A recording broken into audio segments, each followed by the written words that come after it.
I want people to understand this ordeal. It's taken a toll on both of us. Casey Anthony's parents respond after 15 years of allegations. I've gotten blamed for something I didn't do, and it tears me up inside. This can change our life. This is serious. This is their final response. The test is about to begin. Please remain still. Casey Anthony's parents, the lie detector test. Watch now, only on A&E. And watch next day on the A&E app. Luxury is meant to be livable. Discover the new leather collection at Ashley with premium quality leather sofas, recliners, and more, all built to last. No matter how many spills, scuffs, or pet-related mishaps come its way, the leather collection at Ashley is made with the durability you need for the whole family. Shop the new leather collection at Ashley and find chairs starting at $499.99 and sofas at $599.99. Ashley, for the love of home.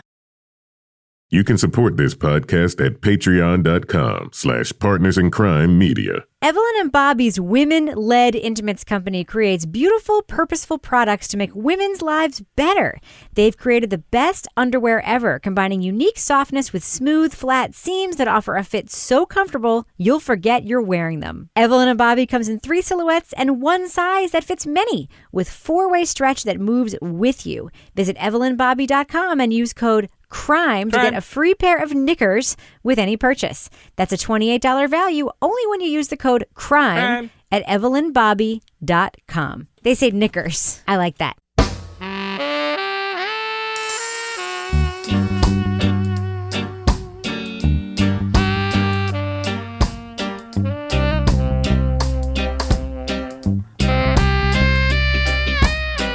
I'm Rebecca Lavoie, and this is Crime Writers On, a podcast about serial, true crime, pop culture, and this week, a 2-prong breakdown. First, we'll dive into Serial Season 3's 3rd episode. Then, we'll try not to get indoctrinated into a creepy MLM sex cult when we review Uncover, Escaping NXIVM, a 7-part podcast series from the CBC. Joining me to get all that done is my real-life husband and true crime co-author, former TV journalist, and current paramour, Kevin Flynn. Hello, Kevin. It's sexy when you say it like that. That's what happens when you let me write the script. I just go bananas. Oh, all right.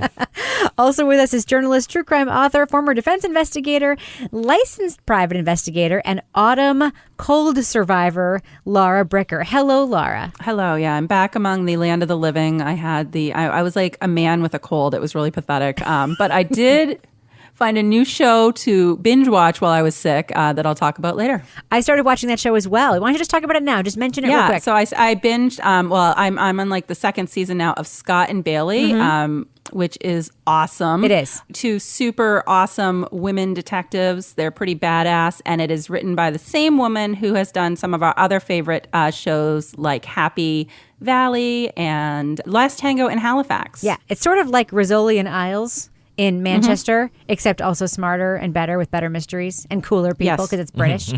Anyway, finally with us, the captain of woke cynicism, the brilliant author behind the noir novels known as the City Trilogy, and our very own Patreon book club podcast wrangler, Toby Ball. Good evening, Toby Ball.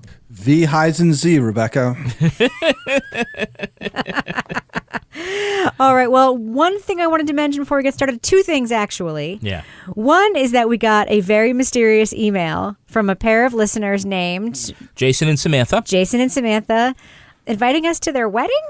Well, it's actually the after the wedding party. Okay. They're having it at the hotel, Yes. and the 4 of us got invited, and it was this Saturday, so we just missed it, and maybe they're on their honeymoon. But well, I hope Samantha's so. a huge fan. She says we're the first thing she listens to when we come out, and so anyway, best wishes, Samantha and Jason. Yeah, we love you guys, especially you, Samantha. We don't know anything about this Jason fellow. Yeah, I hope is he good enough for you? I hope so. Do you think she would have let you walk her down the aisle?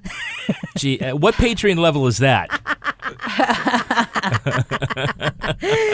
And speaking of Patreon levels, we did launch a new level this week. The $6 level of our Patreon support. So you can do the $5 level or the $6 level. That's right. You can get Toby's Book Club podcast at $5, but for $6, you can join Laura Bricker in a exclusive Facebook group the Brichter Scale Laura Bricker Rage Walk True Crime and Fitness Inspiration Facebook group.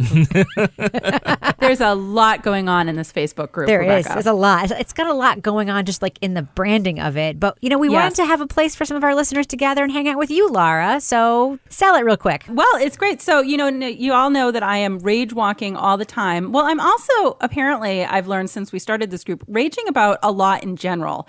I'm finding many things like the grocery store, people that don't move their carts, people that are passing school buses when their lights are on. So this is really giving me a place to sort of embrace this rage in a healthy way with others who are feeling the same way. So we're going to talk about, where people exercise, how people are using listening to podcasts, especially rage-inducing podcasts, to motivate their exercise, and anything else that you all want to talk about. But it's been fun because there's a lot of like-minded people, and I'm finding out that I'm not alone. So this could be like Prancercise, but just a little bit more badass. So basically, it's therapy for Laura that you can also participate in for $6 a month. Yes. It's her outlet that you can pay to be a part of. Right. It's not $11 a month. It's not $5 and $6. You could either you can stop literally at $5 $6. or you could dig down really deep. Yeah. If you're already a For the $5 extra person, buck, you yeah. just add $1 and hang out with Laura. Oh, that's worth it. Or you can join at $6 and you can hang out with Laura and ignore Toby's Book Club podcast. That's right. You don't even have to go. It's totally up to you what you want to do. It's just an option. It's just an option. I'll be doing some live Facebook feeds. I've done a few already. So join me. All right. Well, that's patreon.com/Partners in Crime Media, as you hear the gentleman say at the beginning of the show. All right. You guys ready to talk about Serial? Let's do it. Let's do it. So let's get into that breakdown of Serial Season 3, Episode 3, Misdemeanor Meet Mr. Lawsuit. In this episode, our spunky and intrepid host, Sarah Koenig, or Sarah Koenig, as we hear her called, goes on what seems like an impossible journey, following along as a black man who was beaten by an off-duty police officer tries to find some measure of justice. Technically, you can argue, and many police officers and prosecutors do, that justice was applied in Tamir Rice's case. But it doesn't feel that way. Instead, it feels like an open question haunting the courthouse. If you're harmed by police, what does it take to find justice in court that feels like justice? One way to try is by filing a lawsuit, suing the police. All right. Well, I want to talk about the opening scene of this episode, which we also started last week's episode with talking about the opening scene. But this one is really interesting. It's at a community meeting about community policing. And what we hear in this opening scene, and I think it's a very interesting place to start because they don't return to it. It's one of those classic like public radio, like setting the scene scenes. You hear a clear divide revealed in the dialogue at the different tables. And that comes out when it's revealed that one of the people at the tables is Samaria Rice, Tamir Rice's mom. He, of course, was the young 11-year-old boy who was killed by police in Cleveland when he was carrying an airsoft gun in a playground. She is part of that conversation, and as Sarah Koenig says, she has some dreaded moral authority here. At first, I didn't understand what Miss Rice wanted from this meeting. She didn't seem interested in the stated mission of the workshop, the list of questions.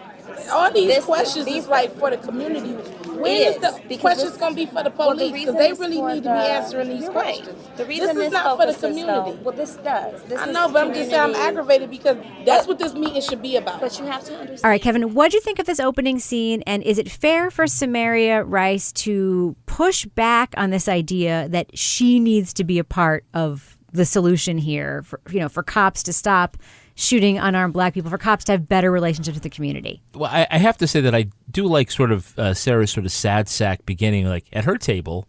Yeah. The one was, well, they should go talk to people and say they got to sleep at night. Yes. And at the other one, it's like, hardcore. This is why black people are afraid of the police because of this history and that. When she said that, it kind of made me wonder, why are they having this meeting then? Right. In the first place? Right. Because are the police really trying to get some feedback that they're going to take to heart? Is this a public relations thing? Are they looking at this as a way to school the community and not the other way around? I don't know. I just feel like when she kind of pushed back on that, I kind of thought to myself, this is, I think, a somewhat pointless exercise to do this, because it just sort of illustrates, I don't think either side is really seeing eye to eye on how things should go. Yeah. Toby, what do you think of the opening scene of the podcast and what Samaria Rice is, pushing back on this idea that, like, this has to be a two-way street, this whole community policing idea, and that the community is also responsible for doing something? I understand the instinct behind the police just because I feel like I've been involved in plenty of sort of analogous things, which is let's engage with the stakeholders and see what they think and get them involved in the process and open a dialogue. Like that, those are all sort of these buzz phrases that like big organizations use when they're trying to like get input from the public or whoever they want to get input from. So I sort of understand the instinct. So I think especially in this situation, from her standpoint, and then I would assume from the standpoint of her neighbors and her friends, it's the problem is with the police being heavy-handed in our community. Mm-hmm. And to ask us what you want is sort of these granular little things. Like you want like these concrete suggestions, like if kids are partying, how should we address it? Yeah. It's like, no, that's not it. It's like there's this culture that you need to address, and it's really got very little to do with us. Right. Well, one of the things that we learn early in the episode is that the story that we're going to be looking at is in the absence of that criminal justice for victims of police violence. We're going to look at the civil justice or the attempt at civil justice. So Sarah, we hear her in the car. She meets up with a lawyer named Paul Cristallo. His client is Aramis Spencer, who was beaten by an off-duty cop who was working as a security guard in his neighborhood in Euclid, Ohio, different community. Now, one of the things, Kevin, we hear her in the car with Paul. They drive there as a very Sarah Koenig aside, where she's like, you don't have business with him today? You're just taking me out there so I can talk with him? And she's like, thanks. I love that. Mm-hmm. I love that. That's to me, like, that's what makes serial, right? And before you get your question, I want to actually talk about that because what we kind of really liked from Serial Season 1 in particular, the secret sauce was that we didn't really figure this out till the end, is that it wasn't a non-story that we were listening to. It was Sarah Koenig's story about going through the process and what she's learned, and the mysteries about it were really sort of, her thinking this through, just like the Da Vinci Code. And so, again, this is a first-person journalism piece, and I think she's in we're seeing that again where she's throwing in these little asides that make it sort of in her quirky voice, which she has. She's embracing that, Battle of the Bulge, that kind of, it doesn't really add anything to the greater narrative other than it adds the texture to what is a Sarah Koenig piece. I'm glad that you brought that up because one of the things that I've been seeing, even on our own Facebook community, when they're comparing this season of Serial and the style of Serial in general to something like In the Dark, mm-hmm.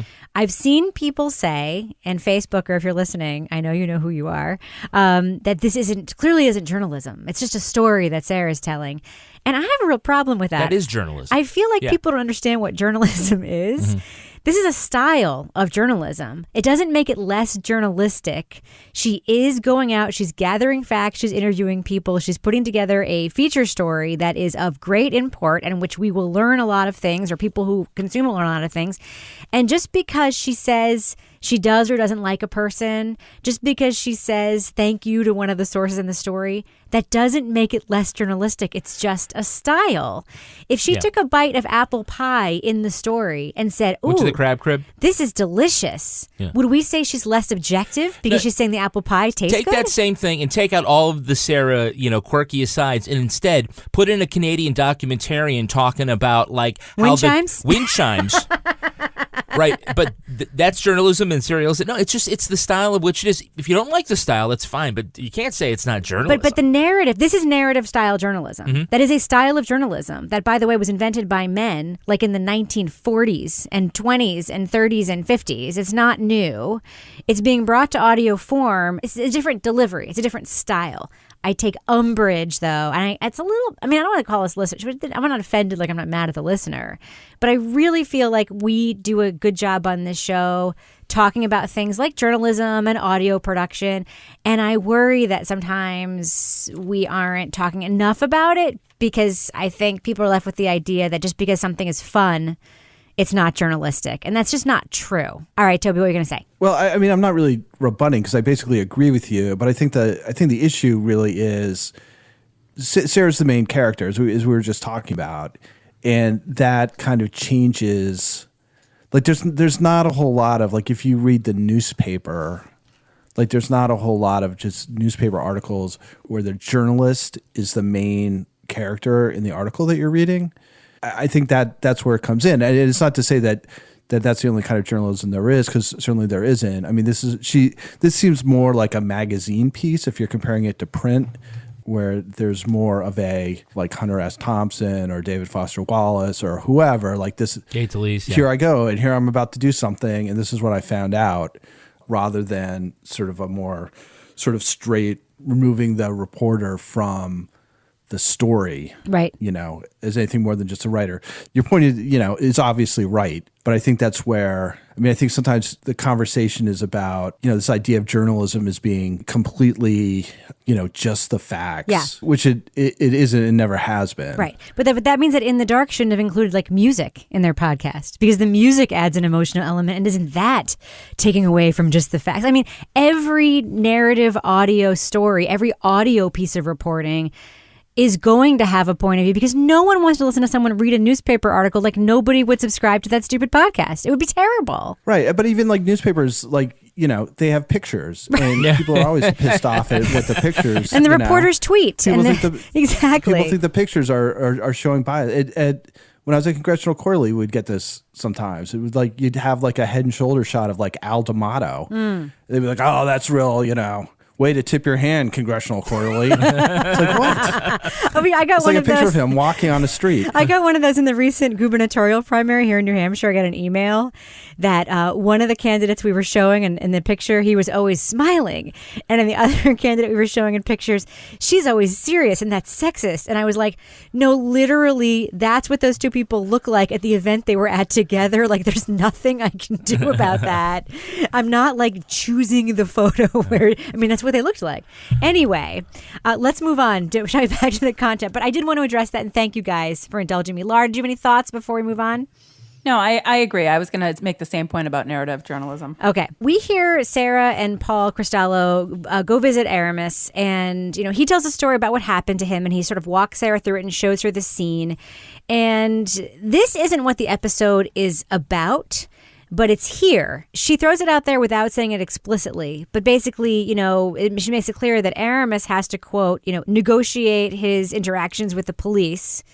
And as a white person, we just need to be clear, like, that's not something that white people need to learn to do, right? First of all, I don't understand how these off-duty cops still have arrest power if they're just off-duty working at detail or a private security gig. That seemed a little weird. But listening to how this all played out, like, it almost is like, just because this guy is a black guy and he's knocking on a door, he looks suspicious. Like, that's what burglars do, Laura. Don't you know that burglars always knock on doors? That's what they do.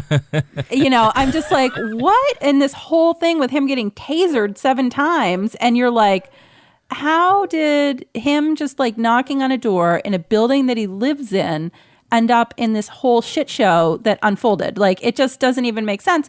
But it does make sense, because it's like he was, approached differently by the police because of the color of his skin. Yeah, that's commonplace. Even Buddy is all fired up. I hear him in the background. I know. Buddy's like, fight the power, fight the power. And listening to this, the part that also really struck me from this is something I think I mentioned last week, or I know I've mentioned before, but this phenomenon of overcharging suspects when they are arrested, specifically because, and I experienced this as a defense investigator, so that when they're trying to resolve the case, either before trial, through a plea or whatever, they're going to negotiate down to the charges that actually stick, but they're going to throw as many out there as they can when they start off, and it's not legitimately what happened. It's just part of this whole strategy process, which is really kind of ridiculous. Right. Laura, what do you think of the character of Paul Cristallo, former city lawyer who used to defend the cases he now pursues on behalf of victims of police brutality? Do you know anyone like that who's ever, like, changed their mind and like just changed their career mid-course that way? I do. I know lots of people who've gone back and forth, and I don't think it's as uncommon. I loved the description, though. It sort of illustrated how he used to have, like, the 2 BMWs, and Now he's driving the Hyundai, and he's not mad. But it's like, he's not making as much. It still bothers him, even though he pretends it doesn't. But I do think, he saw the light, or perhaps maybe he felt like using his powers for good. But, that does happen. And it also happens the other way. Like, I know somebody that worked in defense for like decades who now is working as a prosecutor. Right. So, that does happen. Now, Toby, one of the things that you pointed out in the notes you sent me today is the way that Paul has to negotiate this lawsuit on behalf of Aramis with the city of Euclid. He has to slow walk the case in court, keep the suit a secret, and he hires a beard attorney to show up for him. What do you think of like this whole process of the term that this guy is negotiating just so that he can get this guy some measure potentially of justice for having the shit beat out of him by this off-duty cop? Yeah, I thought that was super interesting because so much of it's counterintuitive. Like it kind of starts off with like he doesn't want to bring him to court when he's looking all beat up. Yeah. I think most people's thing is, no, you totally bring him when he looks all beat up because that's going to like inflame anybody who sees it and that's going to be better. But, the fact that might tip him off that there's going to be a civil suit, he's like, no, we can't do it that way. We have to do it to minimize his injuries. And I can't be involved in you because they'll know that we're going to sue. Part of that strategy is just to make it minimize the optics of his being a victim of police brutality so that the city doesn't suspect that they're going to bring a suit so that they can, in fact, bring a suit. Right. Again, I thought at the end, and maybe I'm jumping the gun here a little bit, but when she asks him about when you were on the other side, did the fact that you were worried about a civil suit cause you to like dig in your heels on certain charges and not be willing to negotiate a plea for them? And he sort of ashamedly admits that was part of the deal. Right. And it sounds like that was one of the reasons why he left. Right. He also sort of shamedly admits that he kind of obstructed justice by colluding with cops about their testimony, using words like furtive, and his hands were moving, and all the tactics they would use to be able to listen to Laura. She's our mind. But I think there's the way the system is set up, the fact that the cops and the government's attorneys are just always working together. Right. What safeguards can you put to keep that from becoming a corrupt relationship? And, I don't think that's something that there's been an answer to. It seems like the only tool at the defendant's disposal is to make off like maybe there won't be a civil suit. Right. Whereas the government has the ability to lie in court, to overcharge yeah, and make it as hard as possible and sort of try to negate and ruin the credibility of the suspect merely by adding charge upon charge upon charge. Yes. To make him look like a badder guy than they are, a more bad guy than he is. And the prosecutors colluding with the cops to make up a story that they'll tell in court, and the judge pretends to take notes of something that she didn't actually hear. Yeah, some of that also, but I think some of that is sort of a rote laziness. Yes. The judge is so used to hearing the bulge that she wrote the bulge down. Yeah, they said, oh, you said it was the bulge? Yeah, okay, I got that. If all of a sudden, Rebecca, tomorrow you had to go and be on the stand as a police officer and talk about something, you would do the same thing because it isn't a secret. Right. And you've done it before. Right. It isn't like the prosecutor pulled her, oh, Sarah Koenig is here. Koenig. Let's talk about the term furtive, Right. It's already been, It's code. It's already baked into the cake for them. So it doesn't matter. Now, there are a couple of interesting tidbits we learned in this episode. We do hear about this other community, Euclid, and they have all white elected officials and how they have way tougher pot laws than they do in Cleveland, which I think is a little bit of a no-duh moment. A little bit of a no-duh moment is the statistics that we hear about police brutality cases resulting in communities not trusting the police and 911 calls going way down. And, I heard that. I'm like, that all makes sense. Maybe that's new information to people who don't know it, but it all makes sense to me. Then there is one moment in the podcast where my least favorite version of Sarah Koenig comes out, and I like to call that naive Sarah Koenig. So she asked Paul what seems like an absurd question, at least to me. The goal of Paul's lawsuit, aside from getting Aramis some justice and some dough, is to force police to account for their behavior, to answer for it. And I asked him, setting his own livelihood aside, isn't it possible that his involvement could actually be hampering progress? Say Aramis went to the police department and complained to the supervisors, or the use of force in the officer's report triggered an internal investigation. And say that process were allowed to play out without the specter of a lawsuit. Isn't it possible the department would fix itself? Toby, thoughts? Can these departments just fix themselves? I think we need to start back in the 1800s with the establishment. No, I think, I mean, all you have to do is listen to the Loomis portion, right, and you realize that there's going to be so much resistance. Yeah.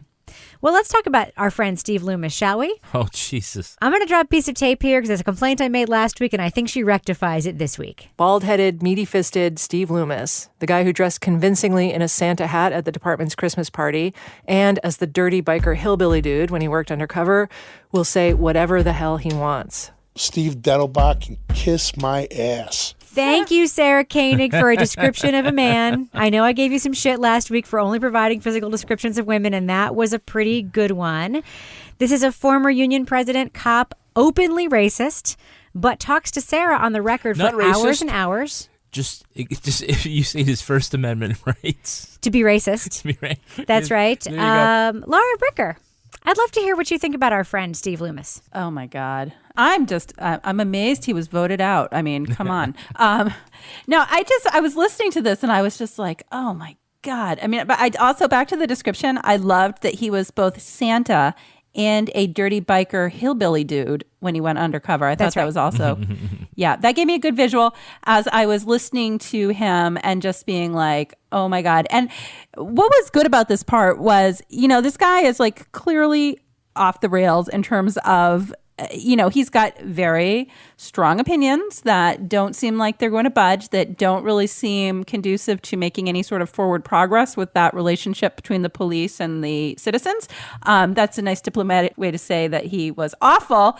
But Sarah actually points out that she doesn't like, this guy is awful. But she says she doesn't like him. She can't like him even after 6 hours, but she can appreciate him. I'm not sure why she appreciates him. Maybe he's willing to talk. I think that's why she appreciated him. I think she was being kind. He was willing to just keep digging himself into a hole. The part that really, really pissed me off when he was talking, and I was just like, this is when I was like, I'm going to pop this guy in the head, in his big Santa head, was when he was talking about the shooting, the case that we talked about in the beginning. Tamir Rice. And he kept referring to him as big. And he was a child in a man's body. Yep. And he's not the product of a loving home. So this justifies him being shot? Yes. Like, are you freaking kidding me? Like, Steve Loomis. He's big. So, he's like a man. So we didn't know he was 12. So yeah, it's like totally fine. And in his home, his parents should use some of the money they got to fix their home life or something. I'm just like, fuck you. Yeah. Like, seriously, shut up. What did she say? We need your tax dollars. What we don't need is your oversight. When he started talking about basically the same mantra that we hear all the time, that this isn't even because we're all a bunch of racists, it's because we're understaffed. Right. Unfortunately, when you hear something like this, because I hate to categorize, we know not all doctors are like Dr. Death, not all police officers are like Steve. We know that. But when you hear somebody like this, you can see how one person like this can spread this toxic belief through other people in the department. Right. I mean, he was voted to be the union head. That's right. Yeah. That's right. He didn't spread it. He was elevated. Yes. But it's somebody like you just know, just irredeemable in the idea that he's going to embrace he personally is going to embrace any kind of justice reform, police procedural reform, which is what we want. We want to have an enlightened police force that understands these things, can say, this isn't working right. This thing, we can do something better here. This part works okay. This part needs to be reformed. Whatever. This guy's classic fake news thinking. This is just thinking. everything. Yeah. Every statistic she would give him that was real, he'd be like, that's not true. That's not true. He was just the worst. Yeah. I mean, he was the worst. You could spend 6 hours with him. You're not going to change his mind. He has an idea of how the police, what their job is, and if we can't do it that way, then fine, we won't take your calls. Police are justified in shooting any suspect, he says, because on the suspect to not be shot, even if you're an 11-year-old boy carrying a toy gun. Yeah. I think it's this refusal to concede any ground. It just makes it so tough. And it's anytime a cop does anything, it's justified. No matter how pro-police you are, that's just a crazy outlook. There's no profession that's going to have that many people in it where everybody's going to make the right call all the time. And no matter how much you revere whatever, part of protecting the institution is going to be ensuring there's some standards.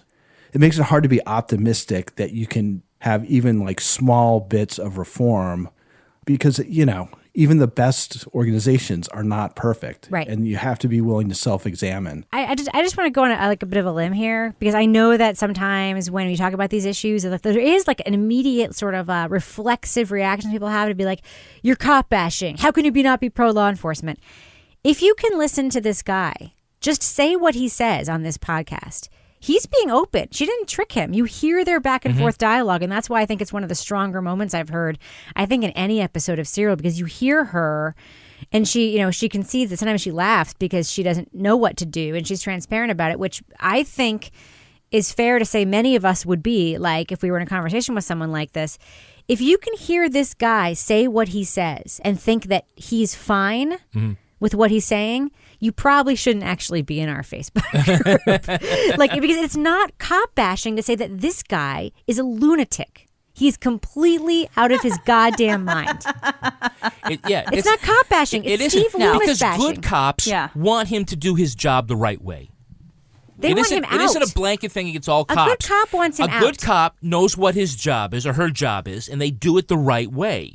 And a lot of them, when they see a guy like this, it's like, you're giving us all a bad name. There's a way to do the job right and professionally, and that's not it. He won the election among his peers, though. Toby's right. Yeah. It's important to point out.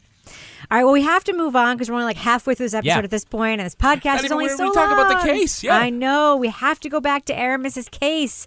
The city keeps the criminal charges in, probably because of the lawsuit. His lawyers know that Sarah Koenig is in the courtroom, and so does the judge. As I advised all the parties, I have Sarah Koenig from the Serial podcast who is asking to record these proceedings.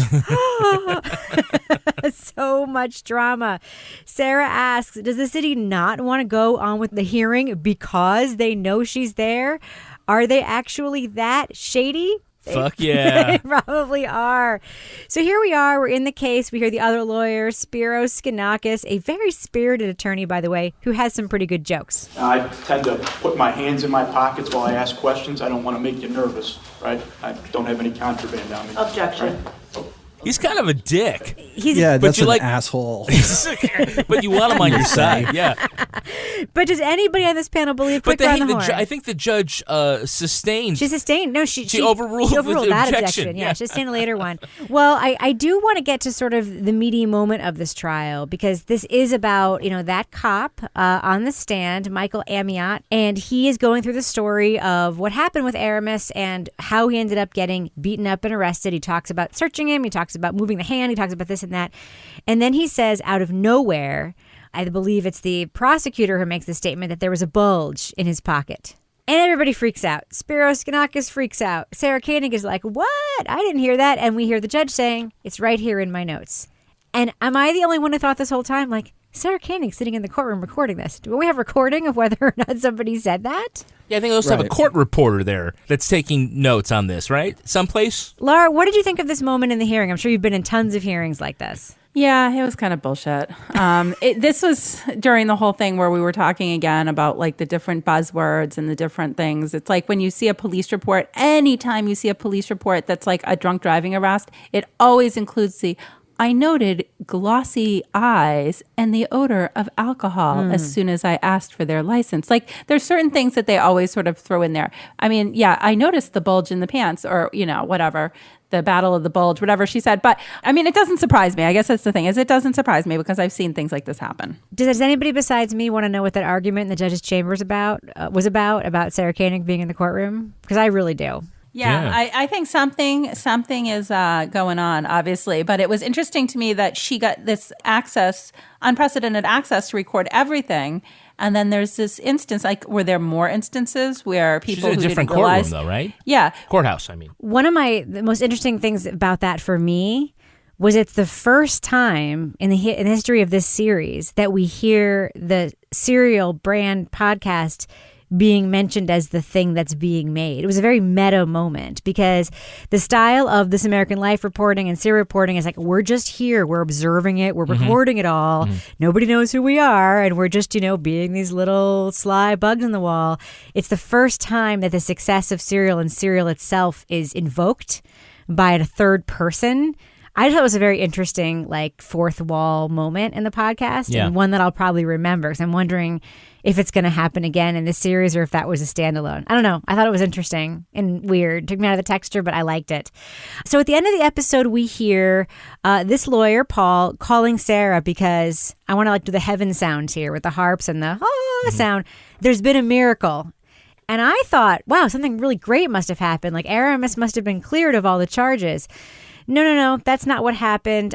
Turns out Michael Amiot, the cop who was the one that beat Aramis up, was caught on video beating somebody else up. Yeah, great for that other guy. That is the case we're going to be talking about next week. So it sounds to me like what we got here was the civil look at an obscure civil case, someone trying to get justice who isn't known. And next we're going to have the contrasting look at somebody who is known and whose case goes very public. You think the focus will pivot off of Aramis's case to the second case? I kind of thought that's how she teased it at the end. Well, yeah, but I think it's also really interesting to stay with Aramis's case because the ones that get videotaped and make the nightly news are so rare. Right. Again, we're if the premise is the real look at the justice system is not the unusual, extraordinary case a la Adnan Syed, then it is about these smaller cases and the the things about the overcharging and the going back and forth and the negotiating and whatnot. And I think I really would like to see how having the the cop who allegedly used excessive force on Aramis all of a sudden wind up in this major case, and now his credibility is as a witness, one would think, is ruined. That's exactly where I thought it was going, Kevin. I thought that was the reason that the attorney was so excited because he's like, now all those lies that this cop told, during this hearing, it's kind of that's something that can be challenged now because this guy's credibility is going to be called into question in a major way, in such a way that they may just settle Aramis's cases or drop them because they don't want to deal with them now. So that's where I thought it was going. That's what I was curious about. All right, well, let's do what we do. Let's all go around the horn and give a letter grade to this week's episode of Serial Season 3, Episode 3, Misdemeanor, Meet Mr. Lawsuit. Laura Bricker, I'm going to start with you. Get the episode letter grade and briefly explain why you are giving it that grade. I'm still going to go with my A- B+ range because, this is really well done. Obviously, it's Serial. Sarah does this very well. But at the same time, I feel like we've heard a lot of stories similar to this in terms of breakdowns in the criminal justice system. So I want to see maybe a bigger picture before I bump my grade up. But it's still excellent to listen to. Toby Ball, what about you? What letter grade do you give this episode of Serial Season 3 and why? I actually thought that this was sort of Sarah's best episode of all the seasons in terms of just her reporting. I think the segment that she has with Loomis is pretty unbelievable, and she does a good job of just not letting him off the hook. I mean, she's tough with him. So yeah, I'd give it an A. I thought it was really, really strong. Yeah, I'm going to give it an A too, mostly because I've never heard a story about a civil suit like this on a podcast before. I've never heard it reported before. I've never read a story like this before. And at the beginning of the episode, when we're hearing the sort of some of the no-duh statistics, I was like, oh, this is straying into B territory for me. And then the second half of it really, for me, brought it all the way back up to an A. When we heard the civil suit scene, we heard the courtroom scene, we heard the sort of fight about her being there, and then her conversation with Loomis, for me, really capped it off at A level too. What about you, Kevin? Yeah, I'm an A. Again, I think if this were an assignment that she turned into Professor Flynn, I would Put a big A on it and pass it back. Did you miss Emmanuel a little bit? Because I kind of missed him a little bit when I heard it. Now that he's been tweeting back to us, I got to say. Yeah, we found out that it wasn't like he just grew up in Cleveland and had a British accent. He's an immigrant to the U.S. who came yeah. here when he was a kid. He tweeted back to us. We posted the tweet on our Facebook page if you guys want to see the backstory. Sarah did make it kind of sound like it more was mysterious than it was. More mysterious than it was. Yeah, I give it an A. I mean, I think it's a great look at sort of a microcosm of the justice system. It's not the big picture. It's just telling the big picture by looking at the small picture. Right. And in order to do that, you have to be able to see clearly, which is why you need Simple Contacts. Yes, Simple Contacts. They let you conveniently renew your contact lens prescription and reorder your contacts from anywhere in just minutes. Vision care for the 21st century. It's the best. So, again, you can't replace your periodic full eye exam, right? No. But as far as your contact exam, you can use their app. On your phone. On your phone. At work, in the break room, at lunchtime, like I did. Wherever. The car. I mean, maybe not where you're driving. As long as you get 10 feet away from your phone, you can do it. And then that test is examined by a professional. Doctor, yes. And then you're good to go. You can get all your Simply contacts sent right to your home. That vision test is just $20, by the way. And the prices on the contacts are unbeatable. Standard shipping is free. Rebecca, you got a whole box of contact lenses. I bought a year's worth of contact lenses from Simple Contacts. Was it an off-brand? No, it was my very specific brand and very specific multifocal magnification lens that, like, when I go to my eye doctor, they have to order them. It takes like a week for them to come in. Simple Contact just had them in stock, sent me a year's worth in a box. It was amazing. Yeah, it's just, using their buying power and passing the savings on to you. Get $20 off your contacts at simplecontacts.com/CWO20. CWO20. Or enter code CWO20 at checkout. That's simplecontacts.com/CWO20 or enter CWO20 at checkout to get $20 off your contacts. What else you got, Kevin? Well, we have a new sponsor we want to say hi to. It's BioClarity. Hi, BioClarity. BioClarity is the clean and green skincare line that'll help you get naturally glowing skin. Oh, is that mask that you did a couple nights ago? BioClarity? Yes. It was so cute. Yes, so these products are 100% vegan, cruelty-free, paraben-free, sulfate-free, and artificial fragrance-free. So one of the products, as you say, is the mask. The clarifying mask is their pore purifier, so it shrinks the appearance of pores without drying out your skin. Even I tried it. I know you did. Even you. You only tried it. I did the eye cream, you did the mask. Yeah. Well, look, it has great things like Floralux, tea tree, aloe. It smells really good. Yeah, and I look great. It's like getting a facial in a flash. Your pores were much smaller in appearance afterward. And now I'm ready to go out on the town.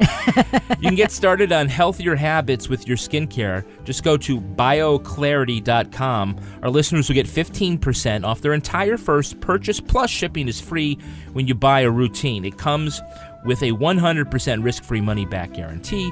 But you need to enter our code CRIME. CRIME. That's bioclarity.com and enter code CRIME. CRIME. Moving on. Now we're going to talk about a 7-part podcast that's pulling a lot of people in. It's called Escaping NXIVM, and it's under the showcased podcast brand Uncover by the CBC. And then she comes in and says, I want to introduce you to your sisters. You can take your blindfold off.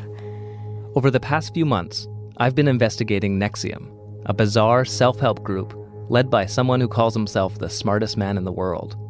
How he won the endorsement of actors, politicians, and even a visit from the Dalai Lama. How he spent millions of dollars to destroy his detractors.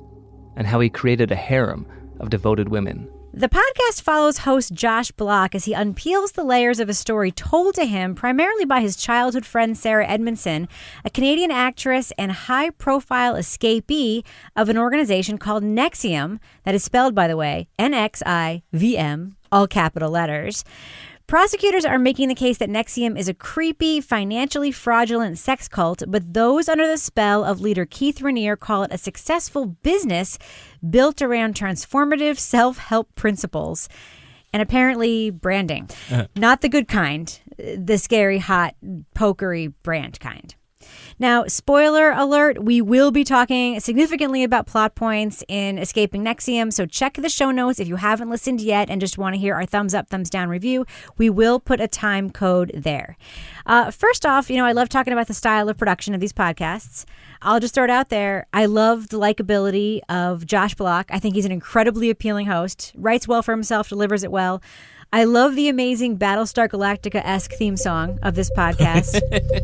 And I love his varying pronunciations of the city of Albany. I think he pronounces it like 17 different times in the show. I find that all... Oh, it's kind of like my name. Yeah, just go home there, yeah. Very appealing. Anybody else with me on the enjoying Josh Block and his delivery and persona train on this podcast? Toby, did you like the guy as much as I did? I don't know if I liked him as much as you did, Rebecca. Yeah. Yeah, no, he was good. He's good. I listened to it like in one...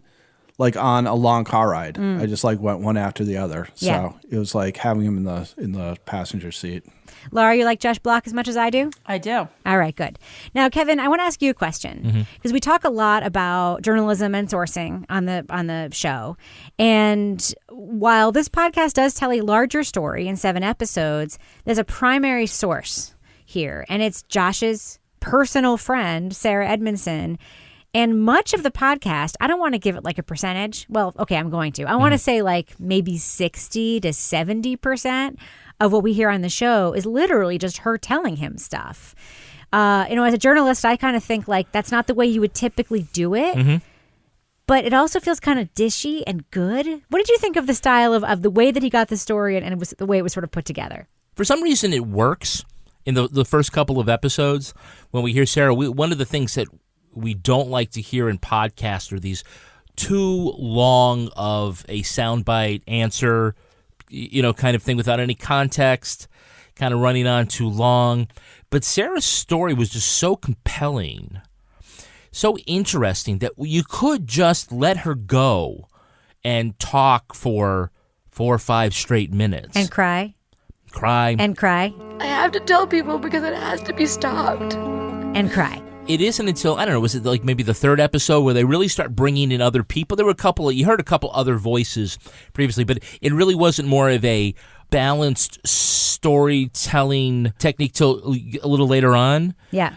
Many of the episodes are different, so I don't know if that makes it uneven, but there are definitely episodes that I liked better. Some were not the texture of the rest of it. Yeah. But I think that the beginning was really, really strong because of Sarah and her personal story and the way she told it. And her relationship with Josh, which... Well, I mean, I guess that benefits... Her candor was certainly higher, I think it would have been, I suppose, but I think if she told the same story to you, I don't think it's any less impactful because you didn't go to summer camp with her. I thought it was dishy. I don't know. I liked it. I want to talk about sort of the cult aspect of the story. Now, Toby, I got a Twitter DM from our friend Michal, who also sent me a Twitter DM for last week's show that I did not include. So I'm going to include her this week because she said basically something that I was thinking. She said, I feel like a bad person for saying this, but I am almost pissed off by the fact that Keith Raniere is masquerading as some genius when he blatantly ripped whole chapters out of the Scientology playbook. Come on, dude. Reincarnation, fixing the world, code names, levels, suppressives. At least come up with your own cult, she says. Toby, what do you think as our resident cult expert? Is this cult just a ripoff of every other cult we've heard about so far? Yeah, I mean, I think there's obviously Scientology, and then I think there's like EST, and he talks about the human potential movement and things like that. I mean, it seems like sort of a mishmash of sort of stuff you would have picked up in California in like the 70s and 80s. So, yeah, I mean, I agree. He would defend himself by saying, well, I'm synthesizing all the like best parts of all of these things and into something that's a greater whole. But yeah, I mean, I think he's cribbing stuff from here and there and kind of tossing it together in a slightly different way. Well, of course, he ripped off Scientology. His first business, he also ripped off Amway. Right? Yeah. So he basically takes, something that he knows and makes it his own. And yeah, the parallels to Scientology are obviously there. I think the difference is that Scientology is a cult run as a business, and his ESP is a business run as a cult. They have so many different crossovers, but I think, right, I mean, they were sort of honest, not honest, but, the positioning was kind of like, okay, all of you ladies come on in and give me your money, and we're going to Get it on. Right. Well, that first thing that he was doing, and I can't even remember what it was, but it was Consumer something. The buying club. Some little, and then some woman says to him, she's like, "You're the smartest man in the world, and you're doing this." And he's like, "Oh, well, just for a little while, until I get my feet underneath me." So, Laura, one of the interesting aspects of this story is the way, this is what I hear. I hear feminism and a lot of code words around women, and women in particular being targeted by this guy and this NXIVM. They create this sort of sub-brand DOS, this like, quote, women's empowerment group. And then you hear in like a lot of the philosophy that they're espousing in these courses, you hear Sarah telling stories about how she's sort of trained to say things like, women, we're just too wrapped up in our emotions. Women, we just need to get over ourselves. And just if we could just be more, like sort of using the language of feminism in a negative way to sort of tell women that they shouldn't be women. They should be something different, but yet they're still women and they're empowered. And the way they express this is to bring them into this club and brand them. What did you think of that whole thing, Laura? Yeah, so I have to say, that was the first episode, and what a way to start off a podcast series. Wow. It was probably one of the more horrific things I think I've listened to in a podcast, this description, because she's talking about the cauterizing iron, and that one of the women that's there is a freaking doctor who's doing this to these people, and they're all standing around holding this person down. I'm like, I was waiting for somebody to give her a stick to bite on or something. It was just like so out of, I had never heard anything like this. Quick question, Laura. Did you wonder, like I did, why they had to use this like drawing pencil and why they couldn't just like go into the Sky Mall catalog and buy one of those personalized brands that they sell like for steaks that you can design yourself? Wouldn't that have been easier than drawing it by hand every time? I think this was part of just the insanity of this whole thing. Yeah. But this was the part, is I felt like this podcast started off really strong with this extremely compelling description of what this was like, what it was like for her when she got there. And she's basically trying to just like hold it all in to set a good example. And I'm like, oh my God, you are so brainwashed right now. For me, after this like out of the gate bang, it kind of dropped off. And I was like, it's just like another cult now. Like, okay, there's some crazy guy in charge. He's taking your money. You have to do what he says, and you have to have sex with him. I'm like, this kind of sounds like other ones we've listened to, but the branding thing was just, oh my God, just I can't even imagine. There were a couple things that did remind me of some of the Scientology reporting and Scientology insights we've gotten from like Leah Remini and so forth. One of them was the whole collateral thing. Reminded me very much of the auditing process in Scientology, because auditing, she says on that TV show she makes is really about people saying shit they don't want other people to know. And they blackmail them with the auditing material. And that's what this collateral thing was about. It's much more blatant, though. Yeah. Like, literally, this was the laziest system. At least with auditing, like, you have to pay for it. It takes many, many hours, and they draw you in. Yeah. In Scientology, they don't say, hey, can you get naked and this is lazy. Pick up your thighs? And, This cult is lazy.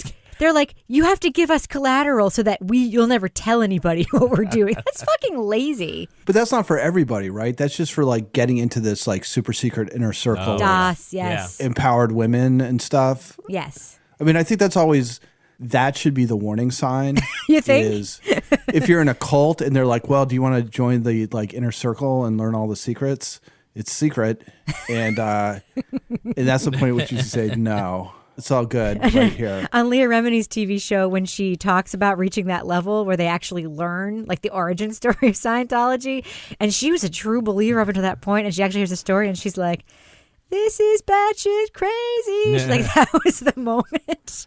So Toby, who's it? Paul Haggis, who had the big New Yorker article about it, and he's like, yeah, you go into this room and there's this box and it's got a piece of paper in it, and you pull it out and it's about like giants living in volcanoes and stuff. And he's like, at first I thought it was like some kind of like, was it a test? Like, are they trying to see like how you're going to react to this, and how am I supposed to react to it? I was kind of hoping for something like that here. That something a little more compelling to have made people believe that, this is a cool idea to brand ourselves. It was a lazy cult, Laura. It was lazy. I feel like they needed a better philosophy. I'm just thinking. I think they just went in hard with the money. Like, you made a lot of money when you were at this level, and so therefore the philosophy just could be. You know what it really reminded me of? Even more like So then some of the cultures reminded me a lot of that 30 for 30 yoga thing, the Bikram thing we heard about. Yeah. Because the whole business Absolutely. aspect, like you'd go back to your own town and so you'd set up your own school and you'd teach people and you'd be certified and you'd charge them for classes. And if they said they couldn't afford it, you would say, well, you can't afford not to do it. Yeah. It reminded me a lot of that. I mean, that kind of Yeah. kept popping up for me over and over again when I was thinking about it. It was kind of like, I'd say like multi-level marketing. Yeah. Crossed on empowerment, crossed on, and this guy who's in charge wants to have sex with everyone. And he's not even that attractive. You really I hung mean, up like, on that, Laura. Is that a problem for you that he wants to have sex with everyone? I think that's the whole key. Yeah. I'm just like, what? I honestly, I think this whole thing is basically set up so he can sleep with lots of women. And I Nice think, work if you Why? can get it. He's got the I think Seagram's it, woman. I think it gets tipped like when they talk about. I can't remember. It's like his sister or his mom or something hears him on the phone when he's Right. like 14 or 15, and he's like talking to all these different girls and saying, there's a special connection and you're special and all this stuff.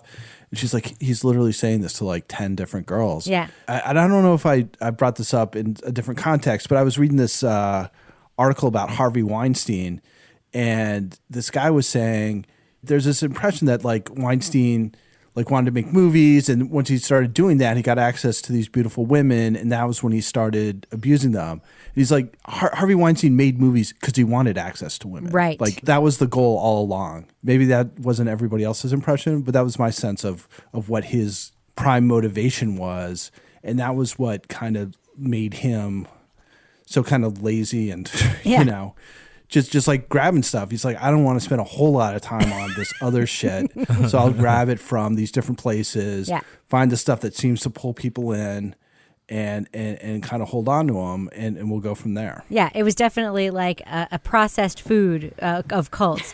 Now, I'm going to go around the horn and ask you each to react to something, each different things that I heard in the podcast. I would love to get your thoughts. Laura Bricker, because I think this is something that you might try. What do you think of the scene where Josh tried to sneak into the that NXIVM office or ESP office in Brooklyn or wherever the hell he was, and you really just walked in the door and tried to get in that way? Yeah, I've totally done stuff like that, where he's just like, the door's open, I'll keep walking. And then he comes in and he kind of is like, hey, is this the place? And she's like, who the hell are you? And he's just like, well, my friend told me to come here. Who's your friend? Like, I totally would have. I loved it. I was like, come on, get in. And I'm like, no, don't get in. They're not going to let you leave. They're going to brand you for crying out loud. But yeah, I did enjoy that scene. That was kind of fun. Kevin, what did you think of Sarah and Nippy's plan to go hard and blow that shit up by having videotaped tantrums in very public places? I thought that was brilliant. I thought that was great because, it really just put them on blast right in the middle of the whatever the conference or hotel. Well, I forget where they were at this gathering. I think they were like one of Keith's stupid birthday things, weren't they, or something? Yeah. Playing volleyball. And Toby, that was my question for you. I mean, I don't know who the person you admire the most in the world is, but imagine you did admire somebody as much as Sarah admired Keith there for a while. Would you go to a month-long birthday party for that person for 12 fucking years in a row? I would go to anybody who has a month-long birthday party. Sign me up, man. That sounds awesome. My favorite part of I think I said another part was my favorite part, but one of my favorite parts was when she's talking about how Keith was sleeping with all these women and like making approaches to him. She basically says like she didn't believe it because he hadn't put a move on her, and she looks at the other people who he's trying to sleep with and was like, well, he would totally try a move on me, wouldn't he? Yes. Yeah, I'm an 8. She's a 4. Kevin, another quick thing to respond to. Turns out Keith's lawyer was also Martin Shkreli's lawyer. Surprised? No, I'm not surprised. I'd love to know what you think of that lawyer. It's something I want to talk about. I think he was fascinating. I thought he did very well by his clients. I would hire him to defend me in a second. Yeah. I mean, I don't know if that means that I would, exonerate acquit the guy if I were on the jury. What, you don't think it's a cuddle cult, not a sex cult? Hey, I mean, we have seen on television this year some really impressive TV lawyers. Yes. And I think he's just very good at his job. He ends up making a very strong case for his his client, and that's what everyone's entitled to, like it or not. He was like the Michael Avenatti of cult offenders. Like, he did not mind being a whole episode of this podcast. No, he didn't. Laura, what did you think of his access there to this lawyer for Keith Raniere? Were you surprised that this guy was willing to sit down and be a whole episode of the podcast? No, I thought, I know a lot of people in my rage walking group were like really enraged by this guy and like, oh, you better watch out when you get to him. And I was like, he's a defense lawyer. He's doing his job. And he did it in such a way so he's not confrontational with the reporter. He's not being an ass to the reporter. He's advocating for his client.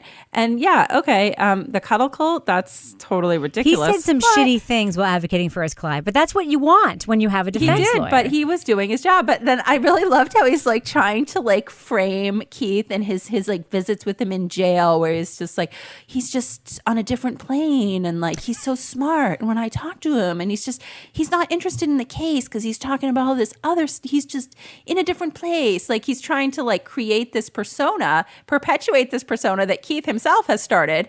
But I thought he did a good job. And I thought that in the way that he did it, yeah, it was like ridiculous. But at the same time, you're like, okay, yeah, look at your other clients. Obviously, you're good at what you do. I want to point out one particularly shitty thing he said on behalf of his client that certainly got my attention. And I'm not saying I agree with him when I say he's a good lawyer. I'm saying he's a good lawyer, but this was a super shitty thing that he said. Women want to be in a secret group and want to be branded, and all of a sudden we're very quick to say, oh, poor dears, they must be victims. Because no right-thinking, free-willed woman would ever want that for herself, and I think that's sexist. And I think the government is playing into a sexist agenda. Men do these things, we call them Marines. Women do these things, we call them victims. And I think that's offensive. Yeah, that was kind of ridiculous, to put it mildly. Yeah. I forgot about that part. I think I blacked it out. All right. Well, in the final episode of this podcast, we hear Josh, get some pushback from his friends who also know Sarah about Sarah. She's now given interviews to the New York Times. She's become like a media figure around this. People know there are, potentially like movies in development about this. She's, seen some success. She's living in a nice apartment now because of the money that she made. And I think he very impressively pushes back on her. Like, he doesn't say, what if people want to know, blah, blah, blah. He says, do you think you should give the money back? What do you think? I think he does a nice job pushing back on her. And there's a really gross scene, of course, in which she blows her nose, which I didn't need to hear. But that episode does make me think a little bit about landing differently, perhaps, on how I feel about Sarah. Toby, where did you land on Sarah when this is all said and done? Was she a victim? Is she a little bit of an opportunist with her redemption story, or somewhere in between? What do you think? I mean, I think she's complicated, and I think she's one of those people, I don't want to make this sound meaner than I mean it, but it seems as though she feels like she's a deep thinker without really thinking about much. I mean, I think she... No, I get what you're it's like one of those things. The way it came out was kind of funny. I get what you're putting down, Toby. She's an actress, too. I mean, that's something I think it's important to consider in all of these scenes, right? Right. But, she's like, I went on the boat and I was, I wanted to find out, I wanted to like... I can't remember exactly what she put it, but basically she wanted to find herself, or not even find herself, but find somebody who could help her find herself. And then at the end, these questions that should be really, really troubling her. I got out of this thing, but I pulled a whole bunch of people in it and I bilked them out of a lot of money. And that's the kind of thing I think most people would be haunted by. And then she gets asked about it. She's like, well, it's I can see it both ways. Yeah, it's like, this is the kind of stuff, like, if you were as thoughtful and introspective as you'd like to portray yourself, like, this should be eating you up. It shouldn't be up to Josh to, like, bring this stuff up to you and be like, hadn't thought about that. Well, yeah, maybe. I don't know. Well, the one thing that really struck me was that when she was talking about her culpability in recruiting people, she talked about being a great salesperson, and then she talked about the sales tactics that she didn't do, and then she recited them, and I was like, oh, you totally did that sales tactic. Yeah. You can tell she's just so good at it. And I'm not saying she's not a victim. I think she is. But I agree with you, Toby, that maybe the waters don't run as deep as she likes to pretend that they do. Laura, what do you think? Where did you land on Sarah at the end of the podcast? I was kind of ambivalent about Sarah in a way, because in the beginning, like I said, the first episode, I felt extreme compassion and sympathy and horror hearing the branding scene. And then listening to this sort of, you're not quite as innocent in all of this as you think you might be, in a way. I mean, yes, she was obviously a victim and she got sucked in. So I kind of came down. I was like, I couldn't really feel strongly one way or the other, because there was, on both sides, things that changed how I felt about her. So the way you feel about Sarah is the way she feels about herself at the end of the podcast. Pretty much. I'm exactly with Laura on Yeah? that. Yeah, I felt very much like in the beginning that she was horribly victimized by the system, and at the end you wonder that you don't change your mind that she was a victim, having been branded and gone through all the other things that she went through. But I feel like I'm left to wonder more about her culpability in other actions. Yes. And I think Josh is too, which I think is a very good thing to include in the podcast. I have one other quasi-negative thing to say about Sarah, even though I think she comes off pretty well in the podcast. Mm-hmm. She seems far more concerned about this little scar on her body than she does about what she did to other people. She talks about that an awful lot. Like there's something on her otherwise perfect body that wasn't there before. And you know what, though? Like, you're fine otherwise. I mean, you're traumatized. Obviously, she's not fine. I don't mean that. She's got PTSD. Things are not great with her marriage. We know all of that. But she's alive. She's moving forward in her life. She's going through some sort of redemptive process. And she's way more hung up on that than she is on the broader impact on her community, which was like, it stuck out to me a little bit. All right, well, let's do that thing that we do. Let's give our thumbs up, thumbs down review. Should our listeners check out Uncover Escaping NXIVM by the CBC? I should mention, Uncover is the broader name for this podcast. I think what they're going to be doing is releasing a series of stories in the same podcast feed. And this first one was called Escaping NXIVM. Laura Bricker, thumbs up or thumbs down? Should our listeners check it out? Oh, God. This is where I really want to bring back thumbs sideways. You say that every week, Laura. Yeah, shut the fuck up about that, Laura, already. Commit.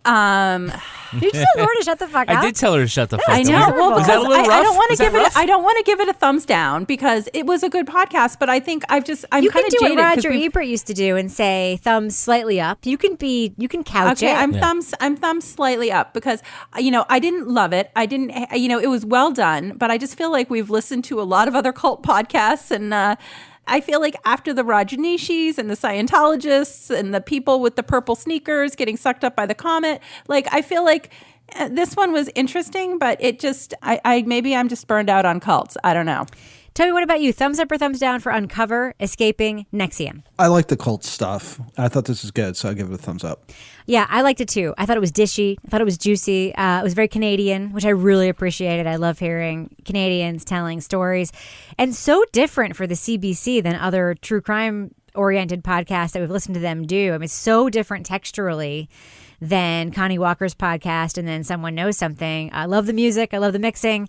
Loved all that stuff, and it was dishy. It's not my strongest thumbs up, but it's definitely a thumbs up. What about you, Kevin? Yeah, I'm a slightly thumbs up with Laura. I think that it was uneven, and the middle kind of dragged a little bit. The episode with the lawyer was interesting, but sort of out of texture for the whole series. I think they probably could have tightened it up. But the beginning was super compelling, and I definitely wanted to stick. It was so good, I wanted to stick around to the end to find out how things happened. I probably could have just Googled it and figured it. Did you like the Battlestar Galactica-esque theme song as much as I did? I didn't think of it that way, but but I have to think that perhaps this whole thing could have been avoided if instead they had just used the home cleaning professionals at Handy. That would have avoided everything? Yeah. Tell me more. Listen, America, there's no need to set up your own multi-level marketing lazy cult where you have people that are going to wait on you 7 days a week. You could just use the app at Handy and schedule someone to come and clean your house. Just pay for like a service. Don't bilk them out of their own savings. Yeah, you don't have to. You don't have to bring them into the whole You don't have to get the sodding iron out and brand your initials in them. Okay, tell me more. Just go to Handy. They have a whole bunch of professionals in your area that will help you with house cleaning, or also maybe doing a little electrical work or other things. Jobs. Wherever you might need a handyman, you could use Handy. And Handy, their services are backed by the Handy Happiness Guarantee. All the pros are background checked, and you can learn more about them at handy.com. I thought what was really great about the service is the app. I mean, it's fantastic because you could just go on there and schedule when you want someone to come. You tell them a little bit about how many bedrooms and bathrooms and whatnot. Boop. And they will pair you with a professional in your area, or if you want, you can also go through and just pick out somebody in particular and get on their schedule. You can get your first 3-hour cleaning for $39 when you sign up for a plan. Visit handy.com/crime and use promo code CRIME during checkout. That's handy.com/crime. And use the promo code CRIME to get your first 3-hour cleaning for $39 when you sign up for a plan. Recurring charges, terms, and conditions apply. Visit handy.com to learn more. What else you got, Kevin? Well, when you're out having a horrible rage walk, yes, you need to get healthy fuel, and you need it fast. Yes. And that's why we turn to Daily Harvest. Yes, we love Daily Harvest. I know that Laura, when she's out there screaming mad about the latest podcast, working a huff and puff, when she gets back, she likes to add a little water or milk to the cup, blend it or heat it, and just have a great cup of frozen organic fruits and vegetables. And remember, Daily Harvest is just mailed right to your door. Delicious smoothies right to your door. You pick all sorts of great flavors. It's there's new plant-based, ready-to-blend protein smoothies, and they're dessert-inspired flavor packs, and they're full of protein and no chalky powders. Rebecca, you tell me, what's your favorite Daily Harvest? I've really been loving, the summer's almost over, but I've really this summer been loving those watermelon cucumber ones. Light, delicious, easy to make, on the go. Love them. Go to daily-harvest.com and enter promo code CRIME and get 3 cups free in your first box. That's promo code CRIME for 3 free Daily Harvest cups at daily-harvest.com. daily-harvest.com. What else you got, Kevin? Again, when you're out there on that rage walk, you're going to need a comfortable pair of shoes. That's right. Shoes you can feel good about. Shoes that are stylish, sustainable, and comfortable enough for everyday wear anywhere. Are you talking about Rothy's? Rothy's shoes. They are the softest shoe you will ever put on your feet. And if I told you they were made from recycled plastic water bottles, would you believe me? I only believe you because I already know that, but if I didn't know that, I would not believe you. Yeah, you can also throw those shoes right in the machine, the washing machine. Oh, yeah. Because you don't want my feet stank. You don't want feet sweat when you've been walking all through the town of Exeter, puffing and puffing. No.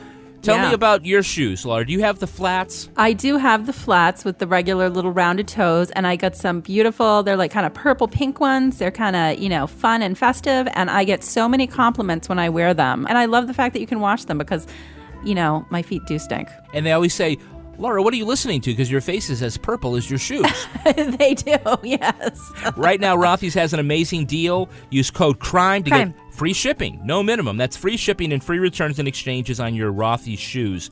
When you go to Rothy's, ROTHYS.com and enter CRIME. This is a no-brainer. Shoes that are comfortable, stylish, and sustainable. Rothys.com. Use promo code CRIME. CRIME. Now it's time for my favorite part of this podcast, a little something I like to call the Crime of the Week. Dateline, Huntington, New York. A Long Island man was arrested for allegedly threatening an 11-year-old boy after the boy beat him in the popular video game Fortnite. WPIX, our childhood TV station, Kevin, 11 Alive, reports that Michael Alaperi, 45, faces charges of second-degree harassment and acting in a manner to injure a child, according to the Suffolk County Police Department. Police say Alaperi threatened to shoot the boy after losing to him in Fortnite. The 11-year-old reported the threats, which were made through text messages and online voice messages using the Xbox gaming system, according to police. So, guys, here's my question for you. This guy clearly had an extreme and potentially violent reaction toward an 11-year-old child as a result of this video game. Mm-hmm. But let's face it, we can all relate a little bit. Has a game ever caused you to have an out-of-proportion reaction to a kid? Laura Bricker, I'm going to start with you. I'm going to say that this particular game, Fortnite, I have had some reactions to this game, which have involved me unplugging the Wi-Fi in my house and yanking it out of the wall. So, no, I have not taken my anger out like this, but yes, I have ripped the Wi-Fi right out. So, yes. What about you, Toby Ball? Have you ever had an out of proportion reaction toward a kid after playing a game? I always comport myself as a gentleman in any contest. Till his son was big enough to dunk on him. That's right. This reminds me, Kevin, of that time that when Henry was in second grade and he was in the chess club. Yeah. And he brought over his friend Paul, who we now know as 17-year-old Paul, who was still a freaking stupid genius. And Paul was like the captain of the chess club and like beat all the kids and beat the teacher and beat the principal. And I beat Paul in chess at one game and I was like, yes! You and went you were in like, his face, yeah. He's 7.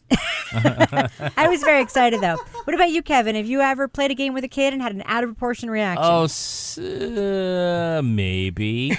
I'm trying to think of the time, and the time that I most remember is when you and I, and Henry and Teddy, were playing Super Mario Brothers. And they are like savants. Yes. Right? And we're trying to learn like... They were super young. Yeah, and we're like, what button does what? And it's kind of like, you're running from the left-hand side of the screen, towards the right. That's how, like, the gameplay works. And of the four of you, if the guy in the lead runs so far ahead that the guy in the back ends up going off the screen, he's dead. Right. And they kept doing that, and I was like, wait up for me. And, they jump on these, like, I don't know, with the mushrooms? horses that, like, swallow them in the mouth. And it was just so weird. And I just said, you guys are not playing right. Remember what they did to solve the problem? Oh, yes. They carried us in their mouths through the game. Yeah. That's what they did. They picked up our characters and carried them in their mouths, and they would spit us out on the new screen. Yeah. It was demoralizing. All right, we should probably end it on that note, but before we do, Laura Bricker, do we have a cat of the week this week? We do, because nobody sent me any other animals besides cats, which is fine with me, but I know we're going to have to mix it up. So send your dogs and lizards next week. Ashley Rivers, nice job, Ashley. I love a good rescue story. She rescued a kitten from behind a restaurant back in August that was starving. It was under a pound. She was super underweight. Unfortunately, Ashley was allergic, so she's been able to find a home for the cat, and the little kitten is going to a house in a few weeks. That's very nice. It was very nice. It was a feel-good. I needed a feel-good story this week, so I was thankful that Ashley sent that along. That's a real feel-good story. Laura Bricker, if you want to submit their other kinds of animals besides cats to you for Cat of the Week, how can they reach you on Twitter? At Laura Bricker. And, of course, they can also pay $6 to join your Facebook Rage Walking group on Patreon. Yeah, maybe next week I'll pick a dog from that group. At patreon.com/partnersofcrimemedia.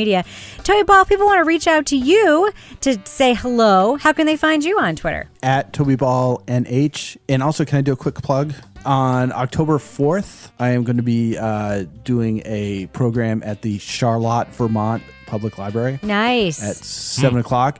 Probably grabbing a couple of beers afterwards. So if you're in that area, stop on by. So we will put a link to that in our show notes. Toby, can you send me a link? Sure. Now, Toby Ball, at the $5 Patreon level, of course, we have the Toby Ball's Deep Dive Book Club podcast. What is on deck for the next podcast, Toby Ball? Early next week, we're going to be recording on The Monster of Florence by Douglas Preston. Kevin Flynn, do you have anything to plug, or just want to give your Twitter handle? Yeah, I want to thank the folks who've already signed up to sponsor me for my Walk a Mile in Her Shoes walkathon. Next week it's happening, and on our next episode, I will thank everybody who donated some money. Again, it's a walkathon where I will be walking in high heel shoes to raise money for our local crisis center. There's a link in that in our show notes. Yeah, and if you want, you can tweet to me at Kevin P. Flynn. You can also tweet to me or follow me on Instagram at Reb Lavoie. You can follow the show on Twitter at Crime Writers On. Join our official Crime Writers On Facebook discussion group. It's a really good time. I'm going to skip a bunch of these credits because we did a bunch of these plugs tonight. And just to say this, our theme song was performed by the Nurse Scott Jazz Ensemble, and this show was recorded in the Yoga Loft above the bodega in Bay St. Louis, Mississippi studio, otherwise known as Studio C, the closet in our basement where we have the toughest pot laws in our whole house. On behalf of all the crime writers, thanks so much for listening. We will catch you later. What the hell? hell is going on with all these trains tonight? It is a train-a-palooza at your house. Train. Something is going I'm down. worried about all the hobos that must be in your backyard right now. I know. Hey, the train used to Them go in through this- my backyard too when I lived in Newmarket. And did you have hobos? Did you have hobo infestation? I don't know. There was some like down by the train tracks. Like there was like places where people Down by definitely the hung train out, and I don't know if it was like hobos or teenagers. Or perhaps teenage I hobos. haven't seen any hobos yet, but sometimes they park, like the freight train will park behind my house and there's like, compartments open and I'm always like, somebody could just hop off and come and kill me. Yeah, And it would be a one hobo. Know. Nobody would ever know. It's literally what a hobo is, Laura. Well, would you guys write a nice story about me if I got murdered by a hobo? We'd have Payne Lindsay do it. Oh, God. I want Bill Rankin to do it. This guy came off the train and killed Laura. Picked up a cat and shoved it down her throat. Then took photos of her for collateral. It's not nice to call them hobos. They're hobo Americans.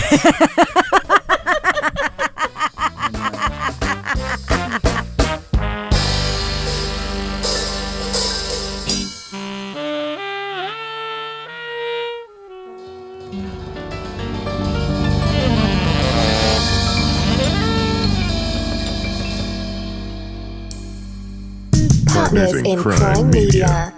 Evelyn and Bobby's women-led intimates company creates beautiful, purposeful products to make women's lives better. They've created the best underwear ever, combining unique softness with smooth, flat seams that offer a fit so comfortable you'll forget you're wearing them. Evelyn and Bobby comes in 3 silhouettes and 1 size that fits many, with 4-way stretch that moves with you. Visit evelynbobby.com and use code CRIME to get a free pair of knickers with any purchase. That's a $28 value only when you use the code CRIME at evelynbobby.com. Luxury is meant to be livable. Discover the new leather collection at Ashley with premium quality leather sofas, recliners, and more, all built to last. No matter how many spills, scuffs, or pet-related mishaps come its way, the leather collection at Ashley is made with the durability you need for the whole family. Shop the new leather collection at Ashley and find chairs starting at $499.99 and sofas at $599.99. Ashley, for the love of home.